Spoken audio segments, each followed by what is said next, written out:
Now, Rick Haydon joins Phil Dunlap, an SIU-E graduate himself, for this installment of Building Blocks of Jazz.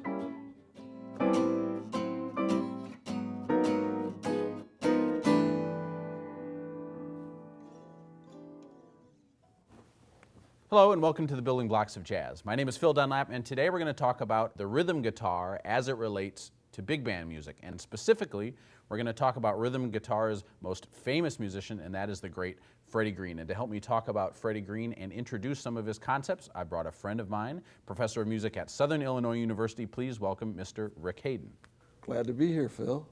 So, Rick, why don't you tell us a little bit about Freddy Green, who he was, and his sound and some of his concepts? Freddy Green played rhythm guitar for the Count Basie Band his entire life.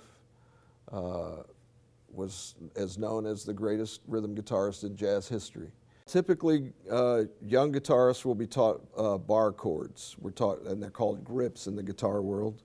And you look up a grid, and most of the time it's some sort of bar chord that encompasses all 6 strings. What Freddy would do is reduce the size of the chord down to the 3rd of the 7th, so it actually comes down to 1 string. So if we can transfer that to the guitar, how would it sound with bar chords using maybe Satin Doll that we just played? Okay, if the kid's going to see the chart, he's going to play typically this.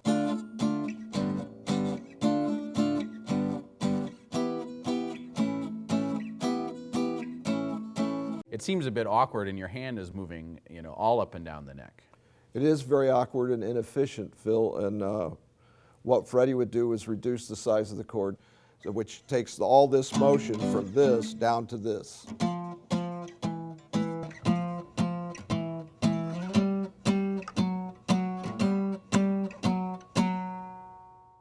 So Rick, this time I noticed that your hand is moving a lot less and there's more of a percussive sound to it. So Exactly. How do you get that percussive sound? So most of it can be played on the 4th string of the guitar. That's where he orchestrated it. The other part of the sound is these fingers curved so as to mute the rest of the strings and allow the 4th string to come through, but muting out the rest of the strings. So if I don't play the note, it sounds like this.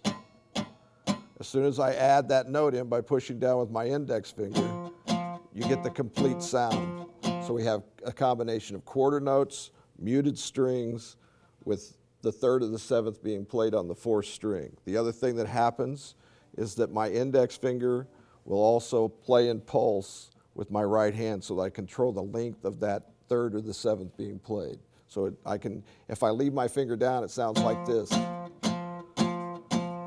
which is too long. As soon as I shorten it up, it tucks it perfectly into the rhythm section with the bass player and the ride cymbal on the drums. And I notice it kind of takes the guitar, which we think of as only a chordal instrument, and it makes it not only that chordal instrument, but also a rhythm instrument, also a percussion instrument. That's the rhythm part of it. That's the percussive part, and you're trying to lock in with the walking bass line of the bass player and the ride cymbal of the drummer. Well, Rick, thank you very much for stopping down and sharing some tips with us on rhythm guitar. Thank you at home for joining us, and tune in next time where we're going to learn a little bit more about the guitar and some of its most famous guitarists. How about Satin Doll? I want to give that another try. Sure. All right, 1, 2, 3, 4.